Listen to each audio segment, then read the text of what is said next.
ahead and get started. It is 12:01, and I know you have great material for us today, David, so we'll kick this off. But just wanted to say hello, everybody, to our WIC Wednesday event. I am Cynthia Cross, and I am the Vice President with WIC Heartland Chapter. I wanted to give a quick thank you to our sponsors. We have Platinum sponsor Cox Communications. Our gold sponsors are Pro Labs and Add-On. And our silver sponsors are Multilink and Power and Tel. We'd like to welcome our Heartland members as well as any guests that we have joining today. Whether you're a member or not, you're always welcome to visit our website at wictheartland.org for a full list of upcoming events as well as information on becoming a member if you're not. We also encourage you guys to go on and follow us on Facebook and LinkedIn. You can just do a search for WIC Heartland Chapter, and you can find us, and we'll always have events listed on there as well. So we also have a YouTube channel, thanks to Carrie from Membership, and it has several videos that'll walk you through how to access all your member benefits and any additional information for you to utilize them. So with that, I will not take more time. I will turn it over to our famous speaker, David. I hope you guys enjoyed last month's webinar. I really enjoyed it, and it was a lot of simplistic discussion, but it was very good timing for me. So I'm looking forward to today as well, David. So I will turn it over to you. And anybody else that wants to turn your camera on, David would love to see your shining faces and make him feel like he actually has an audience. So it's one of the most challenging things about doing webinars is sometimes you feel like you're just alone in your office talking to your computer screen. It's a very strange sensation. But if there has been one valuable thing to come out of our stay-at-home initiative, I feel like it's people's willingness to use the technology and share their cameras. So I can see your smiles. I appreciate that. Please do mute yourself so we don't have that going on. But hopefully there'll be some time in the presentation today. I'm going to encourage a little more participation than we had last time. So hopefully you guys are up for that. If not, I won't scold you, but let's just get started. Normally I would spend a lot of time going over kind of my journey and why I'm here to talk to you about everyday lessons. I happen to know that most of you were on last month's webinar, so this is part 2 for you. That's a really cool thing for me personally, because that tells me you weren't bored to tears last time. You actually knew what you were in for today, and you still showed up. So thank you very much for that. For those of you who haven't heard about my journey, I'm going to recap it. I think it's important that you understand a little bit about who is speaking to you for the next half hour or so, and where I came from to get where I'm at today. So just real quick, my professional resume, if you will, is for my day job, I am an internet marketing consultant, sales trainer, and educator, which basically means I travel all over the country and I teach people about targeted advertising, geofencing, paid search, SEO, some of those things related to internet marketing. But what happened was I spent a lot of time developing my craft and focusing on my career. And the result of that was that I wasn't doing so good at home, which we'll talk about. You should come listen to this webinar with me. Yes, you should. Oh, I'm sorry. I love it. I love it. That's what happens. Don't sweat the small stuff. No worry. All right. So anyway, I'm an author. I'm a podcaster. I hope you guys will check out my podcast after spending some time with me today. Personally, I'm a big reader. I love going off-roading. You're going to hear a little bit about that today. I live in Kansas City, and so barbecue is a big part of my life as well, thus the extra chin I have right here. And I've been married for 22 years, and I have 2 kids.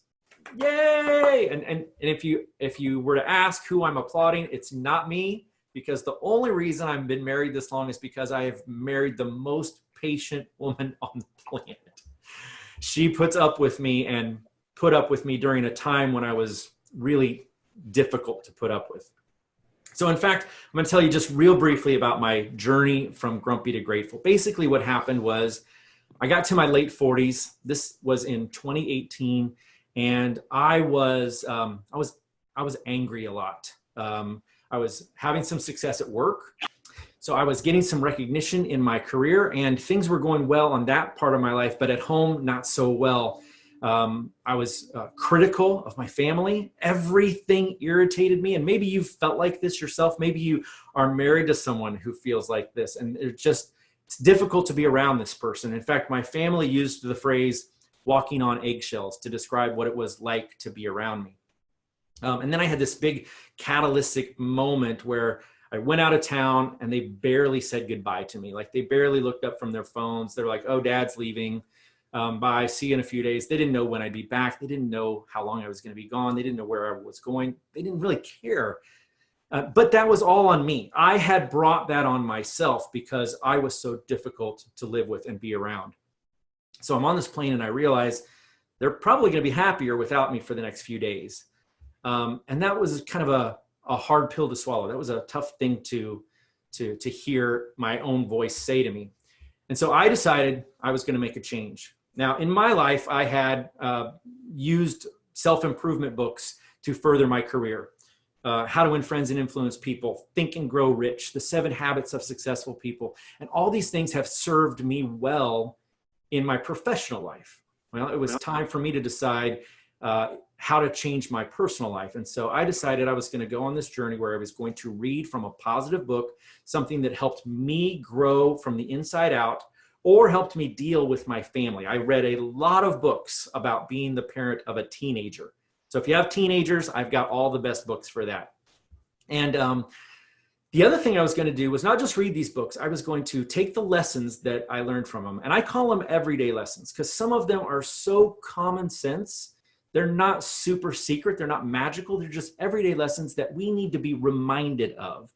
I'm so glad you guys are here with me today because that's what I want to do for you. Remind you of some things that you maybe already know and give you some cool tips. But I decided I was going to act on those lessons. And so what I did was I would write a little note on my wrist. And every time I would look down at that note, it would remind me to act on the lesson. It might say patience. It might say keep your temper in check. It might be, hug your kids, give them more praise, whatever that might be. And so I went on this journey and a lot of things changed. It's been 2 years since I wrote that book and I'm happy to report happy ending. I still have a lot of work to do. I still lose my temper on occasion, but it is much more pleasant to be around me and my family is much happier because of the changes that I implemented. Now, the big theme for me was don't sweat the small stuff, and it's all small stuff. And it's one of the very first books I read on my journey, Don't Sweat the Small Stuff. If you haven't read this, please pick it up. It is brilliant and beautiful. Each chapter is like 2 pages long, and it's full of everyday lessons. And I'm going to show you a video. And the reason I want to show you this is because it's first of all, it's funny as crap. It's going to make you laugh. I'm totally going to self-deprecate and pick on myself. But the other reason, well, I'll wait till after I show it to you. Let me set it up. I have a dash cam on my Jeep dash, which allows me to film in case I'm in an accident or if I'm doing something really cool off-road. But it also films inside the car too. So it films the driver and the passengers. And I have a Jeep Wrangler, and the top on a Jeep Wrangler either comes completely off or you can just kind of flip it back like a lid to open up, to kind of let the sky in. But if you do that, then the top, the canvas part, is kind of just sitting up on top of the Jeep. Now, keep that in mind as you watch this. The transition could be a little challenging, but bear with me. Share screen. Here we go. Next thing.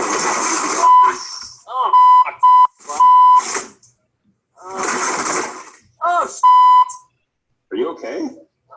Oh, I just up my heart with my soft top. Oh, Did you just wreck? Wait, watch it again. It's even better the second time.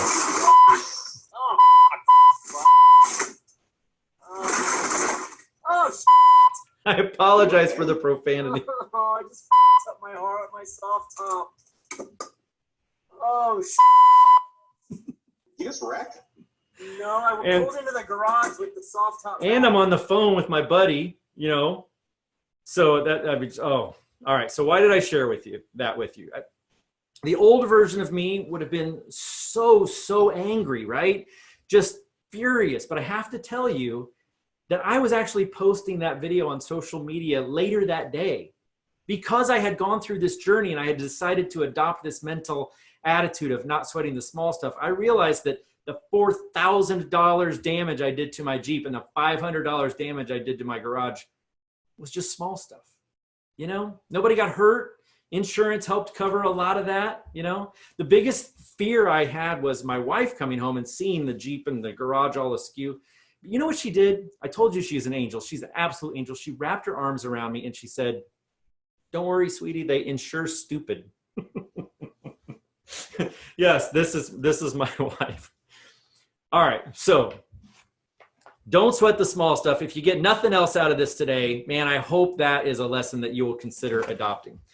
All right, now I'm going to dive into the 3 lessons. Oh, I love it. You guys are letting me know how you feel in the chat. Thank you. That's so cool. I appreciate that. All right, so I'm going to dive into the 3 lessons I have for you today. And I've got some notes here, so forgive me if you hear some paper rustling, but I didn't want to miss anything.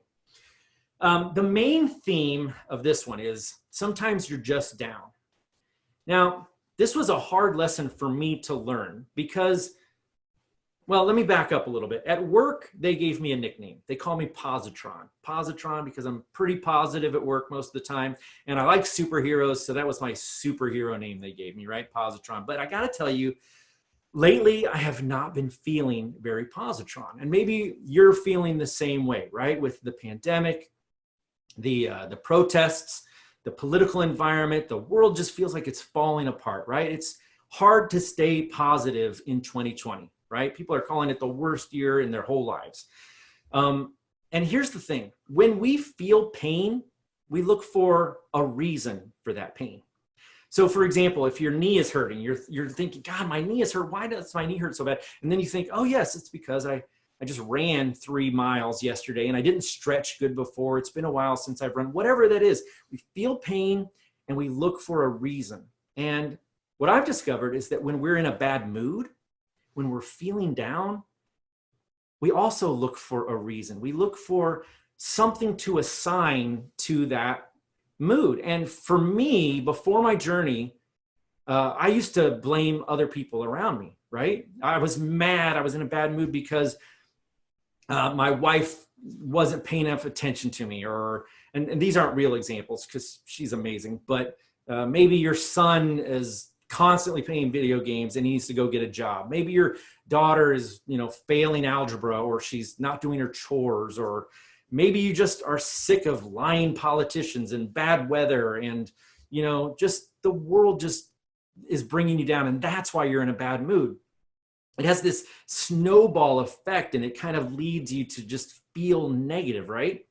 But one of the chapters in here, is literally called "Be aware of your moods and don't allow yourself to be fooled by the low ones." I'm going to repeat that because it's so important. Be aware of your moods and don't allow yourself to be fooled by the low ones. And here's what it basically says. Your circumstances are not the reason for your mood.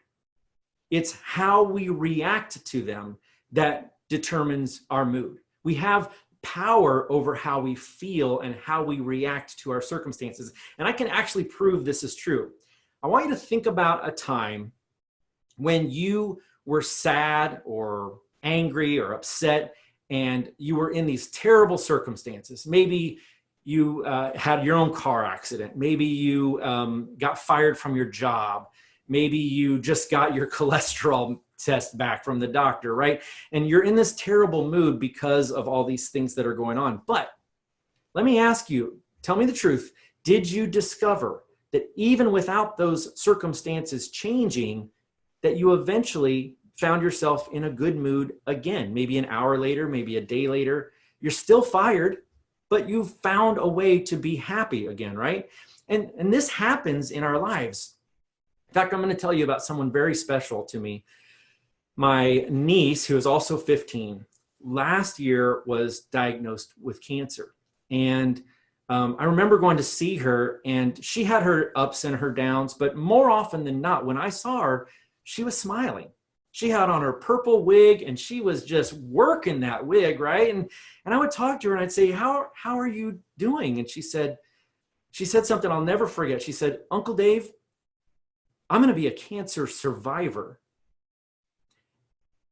Nothing I do in my life is going to be this hard. So once I get past this, I got it made. And I thought, what a brilliant attitude. What an amazing outlook, because her circumstances were way worse than anything that I was dealing with. And yet my mood was terrible. Like, where do I get the right to be unhappy when she's dealing with what she's dealing with and still facing it with strength and character, right? So I want you to think about that. In fact, the reality is that sometimes our mood is impacted by our circumstances, but a lot of the times there's this thing called GIGO, G-I-G-O. Now, let me ask you guys, in the chat, does anyone know what that stands for? If anybody can tell me what G-I-G-O or GIGO stands for in the chat, you get 27 points. Hey, Carl, you go, buddy. It stands for garbage in, garbage out. You get 27 points. The points aren't good for anything, but you get them. So the idea is, it's an old computer programming term. And basically what it means is that if you write a computer program with bad data to begin with, then when you run the program, what's going to come out on the other end is also going to be bad data. It's garbage in, you get garbage out.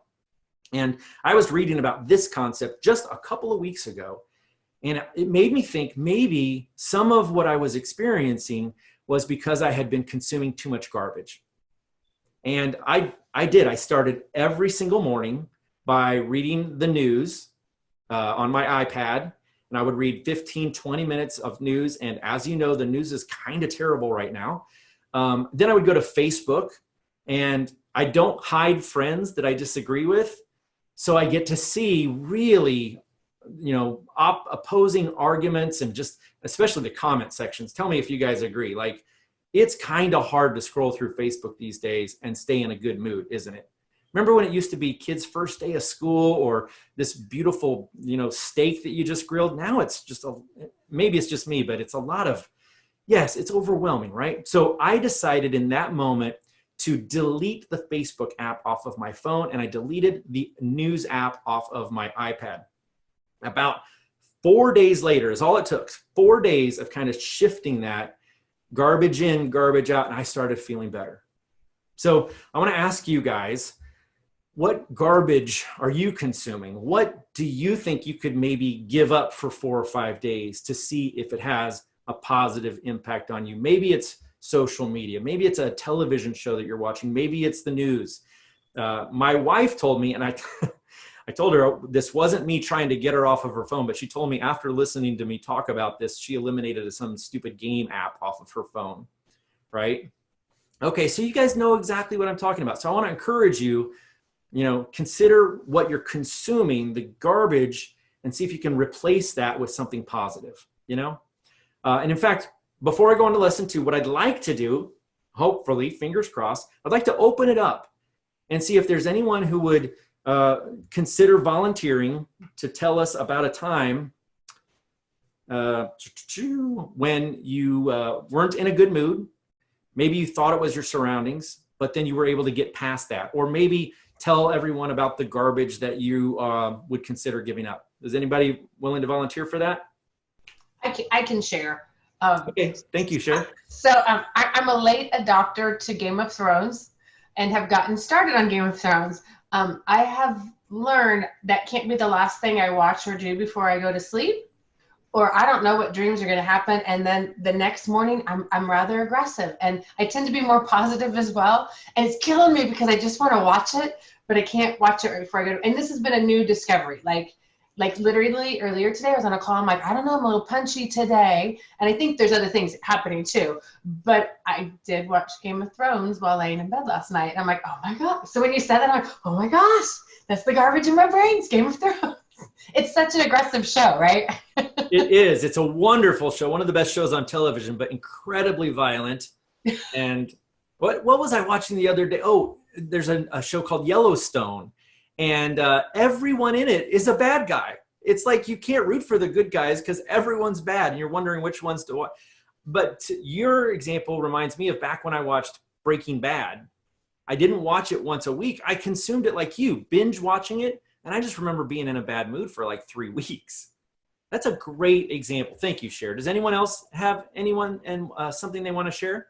Lisa, and I've caught myself, I really can't watch a lot of the news, and because it's just, I can feel it affecting my outlook and my attitude.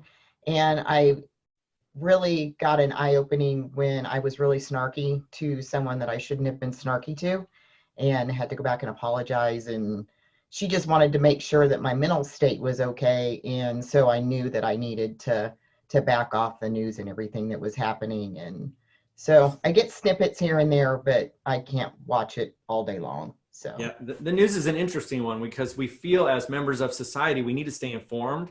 Yeah. We need to participate in the conversation, but it can be, really dark. It just gets overwhelming. Cher, did you have something else you wanted to add? Thank you, Lisa.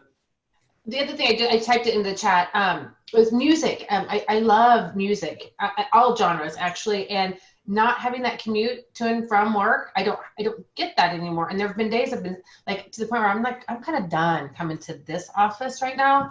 And I'm like, why? I'm like, because I don't have my commute here. So I think that's a piece of it. I mean, I think there's many other things to it too, right? Again, it's not just Game of Thrones, but it's this also that I've been missing that. And so I've been finding little spots to plug it in a little bit more, to have a little bit more of that, where it's not just something I do in the evening, but I can plug it in throughout the day to kind of help fill the mood. Well, Bobby Bones recently wrote a book, and one of his suggestions is that for every chapter of a Netflix show that you binge watch, you read 15 minutes from a book. So when I watch my daughter sitting on the couch watching the Kardashians or some other garbage, right, I ask her to read between every single episode. Maybe that's something you could do, or maybe listen to Caleb for 10 minutes, right, after watching Game of Thrones. Definitely don't make it the last thing before you go to sleep. All right, you guys are awesome. You guys are awesome. Thank you for sharing that. Okay, I skipped this awesome meme that I wanted to share with you. It's okay if you fall apart sometimes, because tacos fall apart and we still love them. So I thought I should share that with you guys. All right, let's move on to lesson number 2. Oh, this is one of my absolute favorites. This actually comes from a chapter in my own book. Basically, here's how it works. So I'm coming home from my out-of-town trips, and my family is like super cautious. They don't know if it's daddy coming in the door, if it's the bear, right? So they don't really like jump up and greet me. Besides, I have teenagers, so that doesn't happen. And that's fine. I brought that on myself. I don't blame them. But there was one member of my family that always greeted me with a great deal of enthusiasm, and that was my Australian Shepherd, Maggie. Just imagine this black and white fluff ball, and she's got these big blue eyes, and I barely come in the house with my suitcase, and she's just all up in my face, right? And she's like, and like, you can't pet her enough. Like, she's just freaking so excited to see me. And she's like, she literally lifts her little lip up like Elvis, like she smiles at me and she's wagging her tail. And I thought, man, that makes me feel so special, right? That just feels so good when I get to see Maggie. You guys have dogs? If you've got a dog, tell me about your dog in the chat. Tell everybody what your dog's name is or what kind of dog you have. And if you don't have a dog, hopefully you've been around dogs, or maybe you have a cool cat. I don't know if that's a thing. I'm sure it is. I don't know if this will translate for cats. But I decided that I was going to take a page out of Maggie's book, and I was going to act like a dog. And so I decided to mock this trait.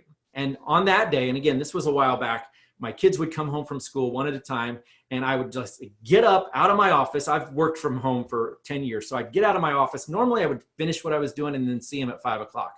But on this day, I decided to get up, run out, and I was like, how are you doing? How was your day? Did you have fun today? What'd you have for lunch? What are you doing tonight? You want to go play? You want to play catch? What do you want to do? Like, I literally pretended to be my dog. And the reaction that I got from my kids was so fun. They were like, whoa, Dad, have you been drinking? Like, they were freaking out, but they really enjoyed it. And it led to these really cool 15-minute breaks where we had conversations, And then my wife got home and I did the same thing to her. And she's like, what's going on? And the kids were like, he's so crazy today, Mom. So it was so much fun. And I decided that I would do it again this weekend. So on Saturday, I figured I'm talking about it today. On Saturday, I wrote ALTD, act like the dog on my wrist. And when my kids came in, I treated them the same. It was very fun. My wife plopped down on the sofa, and we have another dog now. Her name is Luna. She's a little black sheepadoodle. My wife plopped down on the couch, and this is what happens when she gets on the couch. Luna jumps up there and licks her face. So I jumped up on the couch with her and I was like, hey, honey, good morning. What are we doing today? She's like, you're doing your dog thing, aren't you? So she totally caught me. So I figured, all right, all bets are off. I just snuggled up into her neck until she finally patted me on the head. And then I licked her face. We had so much fun. And it's such a fun little thing to do. I hope you guys consider maybe being a little bit silly. It's kind of like how Buddy the Elf is when he meets Santa, right? That's kind of how I was acting. So this weekend, though, I realized that I could take that lesson, and there was another side of it that I hadn't really thought of before. I told you we got a new puppy, so we have Maggie and Luna. My next door neighbor on this side has a golden doodle, and get this, the golden doodle's name is Ramen. Yes, you heard me right, Ramen Doodle. And they got a new puppy named Ridge. And then over on this side, they've got an old lab, and they just got a brand new puppy named Stitch. And Stitch is like a husky mix, right? And none of us have yards. So about 7 o'clock, we text each other and like, play date. And the dogs just come over and they just all run around. And here's what I noticed about the dogs.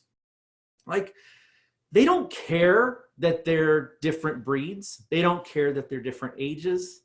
They don't care that they're different colors. They just see a dog and they just want to play and they just have fun, and they don't care about the things that make them different. And I thought, that's a good lesson too, right?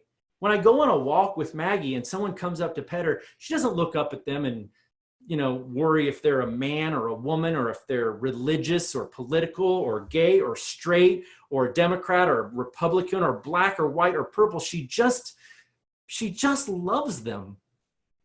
And I thought, man, wouldn't the world be a better place if we could take a page out of their book and treat each other that way? So lesson number 2 for you guys, act like the dog.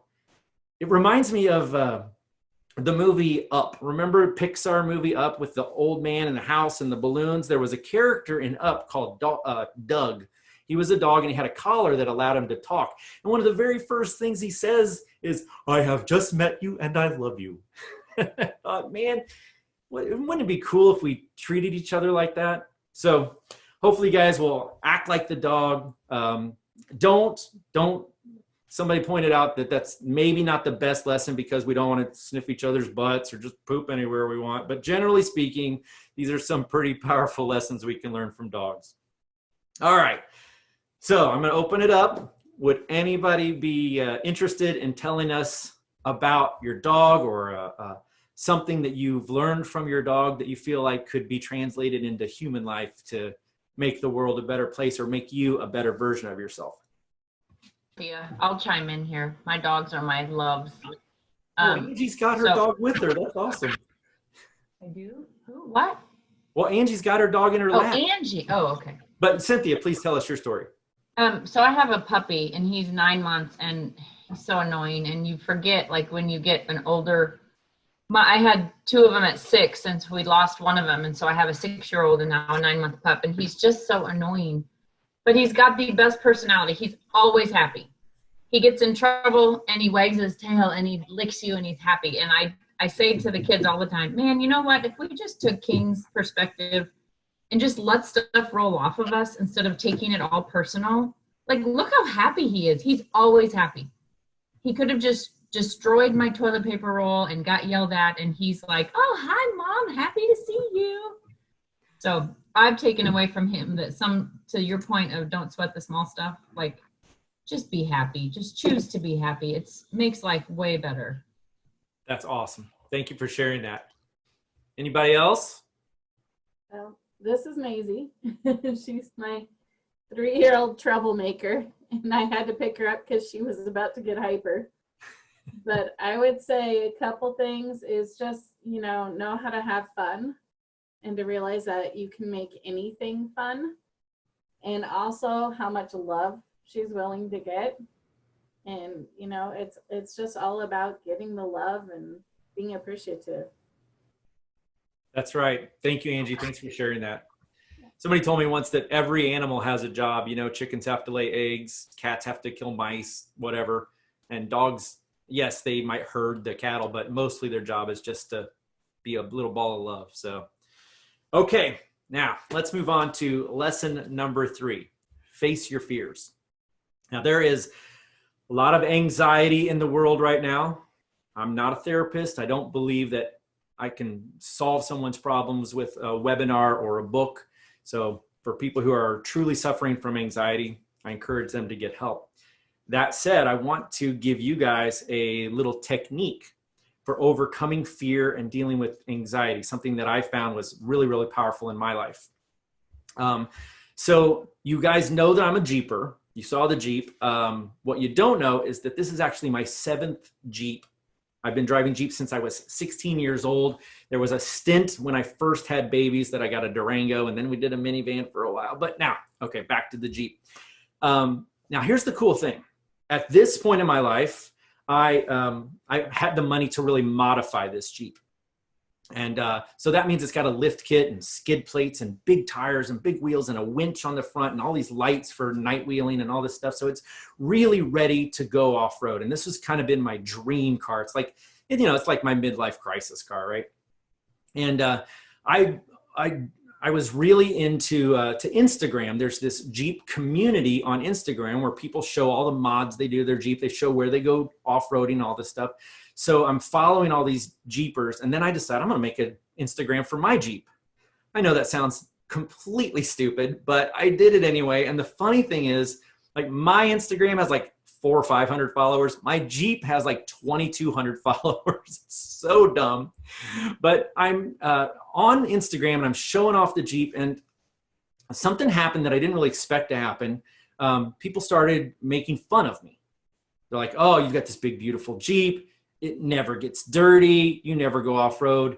You're a mall crawler." Like, that's the derogatory term for someone who, modifies their Jeep and doesn't actually use it the way a Jeep is supposed to be used. And I think that's dumb. Like, if you want your car to look a certain way and you don't want to go off-road with it, that's fine. But I did actually want to go off-road. My problem was that I was incredibly phobic of some of the places where you take a Jeep really off-road. Like, I've done dirt trails in the woods and stuff, but to go up into the mountains, scary. In fact, I had one of my, I had a panic attack several years ago when I was in a bus from Durango, Colorado to Silverton, Colorado. And if you've ever been on that road, it's just a sheer drop. And I got all sweaty and panicky, and I thought I was going to have a heart attack. So I don't do cliff roads. But I'm driving my Jeep, and I meet this guy, and he's got a Jeep. And remember when you were a little kid and you'd meet somebody and they say, "Hi, I'm David." And they say, "Hi, I'm Jeff. You want to be friends?" "Yes." And then you just go play. Like, adults don't do that, right?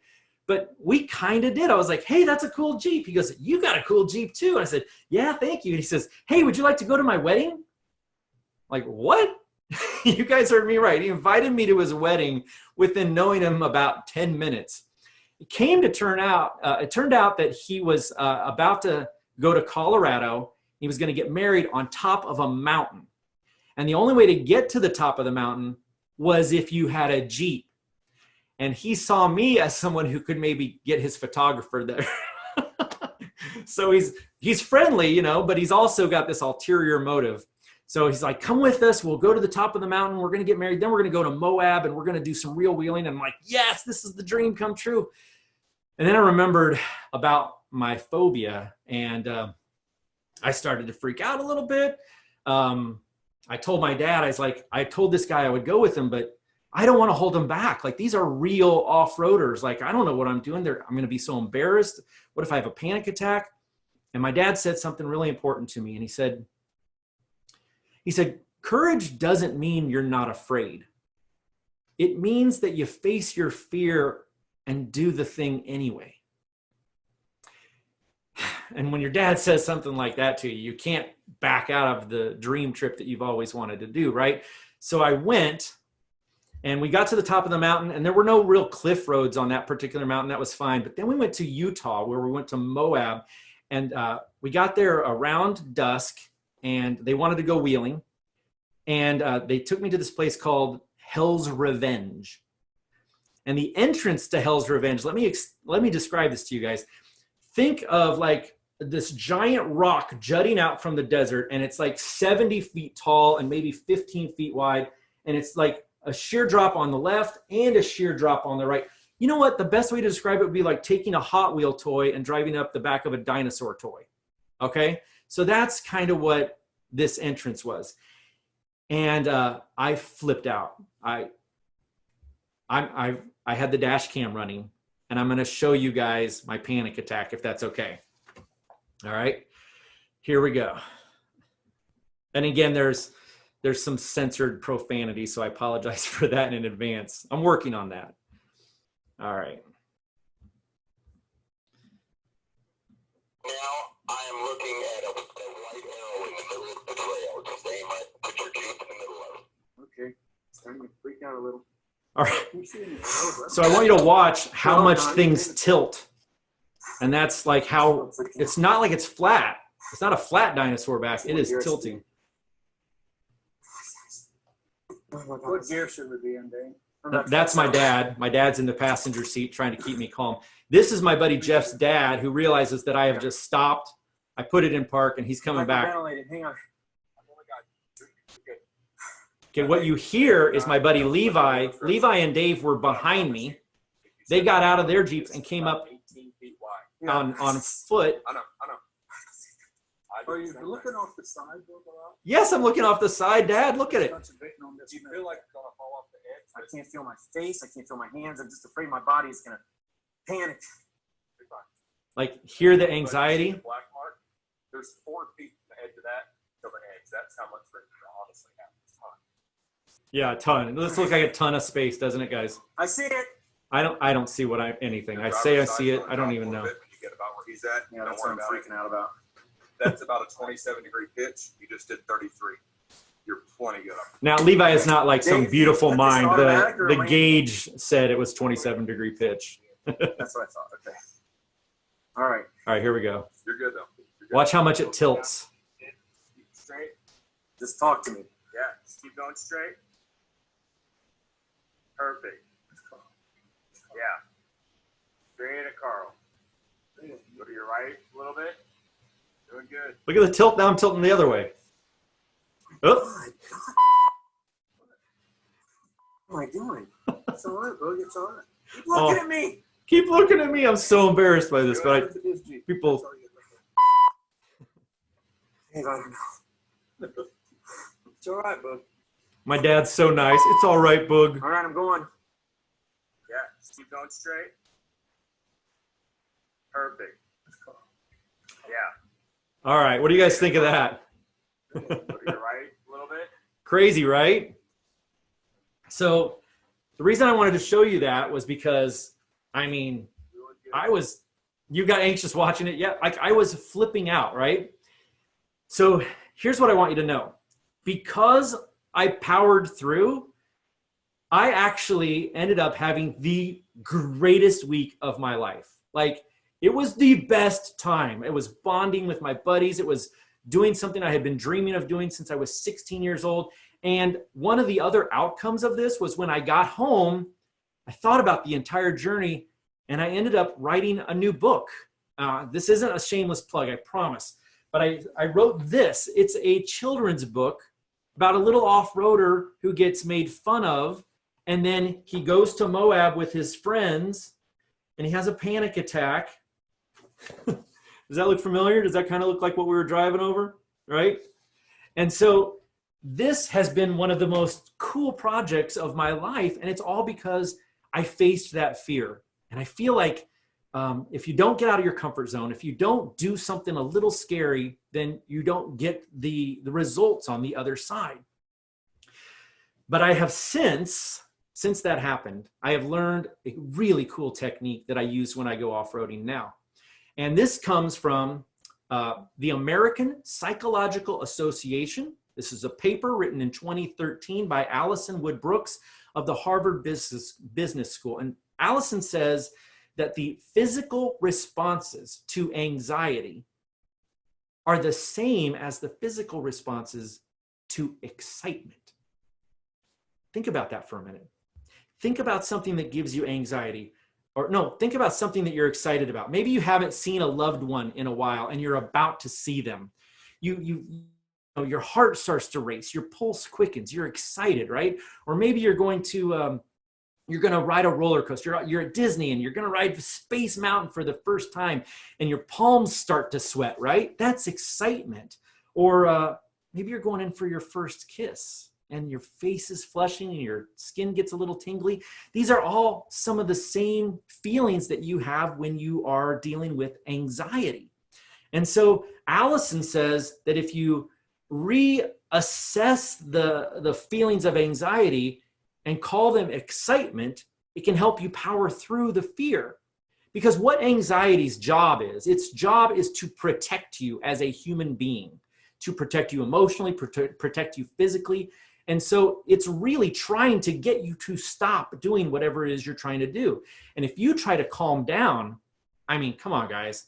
Have you ever said calm down to someone who was excited or anxious? Or have you been upset and someone's telling you to calm down? It's maybe the dumbest thing you can say to somebody who's anxious, right? So instead of trying to fight those feelings, instead of pushing them down and trying to get past them, what Allison suggests is that you tell your mind that what you are experiencing isn't anxiety at all, but instead it's excitement, right? I'm anxious to go talk to the boss about the raise. Oh, I'm nervous. I got to calm down. No.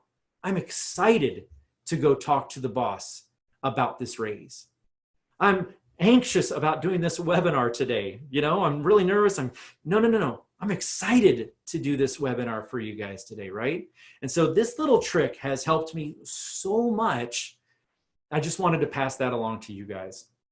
And so with that, I am going to once again invite you guys. I'm going to open it up, see if you guys would be willing to maybe share either a time when you were feeling anxiety and got past it, you were courageous and what the results of that were, or maybe tell us about something that makes you anxious and how you might consider repositioning that as excitement.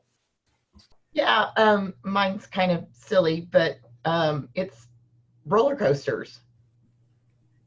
And I love them. I love to go on roller coasters, but there's always that anxiety or what we can now call excitement right before you go that Yep. you're, I'm going to fly off the roller coaster. But yeah, so I always have that anxious feeling right before you get on the ride and you're in line and it's just building. And then it's excitement. It's not really anxiety, but yeah. But Well, mine is roller coasters. So I can always feel it building. I love that.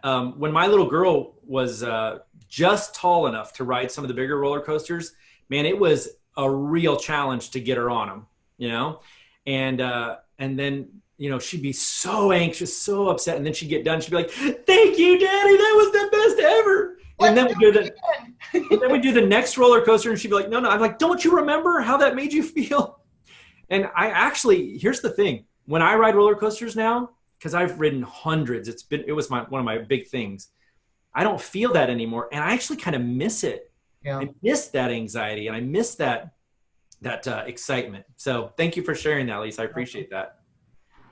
Angie, did you say zip lining? Is that something that gives you anxiety?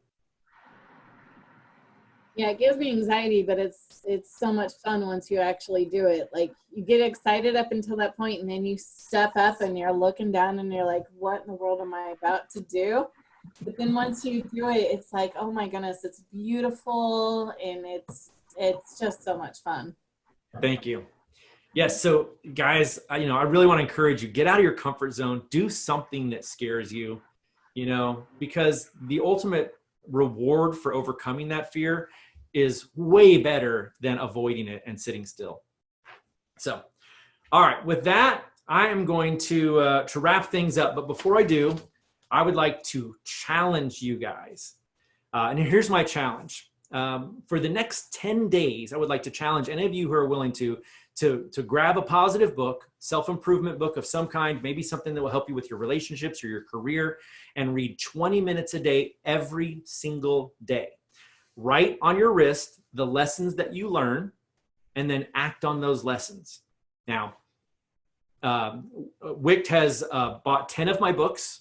So if you do this challenge and you give me a call or shoot me an email saying, hey, David, this was my experience with your challenge, I'll get you a copy of one of my books. In fact, I'll throw in another 10 books. So if all of y'all want to participate, you can. But the challenge is real simple. Just read 20 minutes a day for 10 days, act on the lessons you learned, and then let me know kind of what everyday lessons you learned and how it impacted your life. So I hope you guys will consider doing that. Here is my contact information so that you can reach me. The best way is just email. That's my phone number, so you can text me and say, hey, David, I want to talk to you about this. Also, let's connect on social media. I don't know if you guys have done this or not. I actually included my my Jeeps Instagram there too, if you want to follow those adventures. I know that's silly, but somebody said you should probably include that. And with that, the last slide is just, I think this is my podcast. So if you kind of like these lessons, Everyday Lessons is also a podcast. It's a free podcast on Spotify and iTunes. And I try to publish a new lesson every week. So with that, I will open it up, see if anyone wants to just comment or ask questions or share a story. I know I already went over my time by about 4 minutes, but if you guys want to stick around and chat with each other, that'd be great. If you need to bail, I totally understand. So with that, I'll open it up. This is so much easier in person. There's not this little awkward moment right here. Well, I just want to tell you to thank you very much for being real with us, because so many speakers, it's almost becomes rote with them, and you're real, and you've shown us 2 videos of things that we go through in an everyday life, and so I really appreciate you being real with us and just keeping it real. So thank you. That means a lot to me, Lisa. Thank you. I was real hesitant to show the panic attack because that's a little scary, but people seem to eat it up. So, well, and we all deal with it, and it's real, and it needs to be spoke about. So yeah, and know that everybody has them. Well, thank you. Thanks for saying so. Anyone else want to say hello? All right, well then I guess I'll turn it over to you, Cynthia, to wrap things up. I think I did record this so I can get you a copy for your YouTube channel or wherever you want to put it. Awesome, thank you. Thank you everybody for joining us. David, it was a great message, good info, just to take it down to the basics like Lisa was just saying, so thank you for that. Thanks everybody for joining. Pay attention to your calendar for what's coming next on Wicht Wednesday. Bye everybody. Thanks, bye. Thank you guys so much. I appreciate you. Great job, David. Thank you.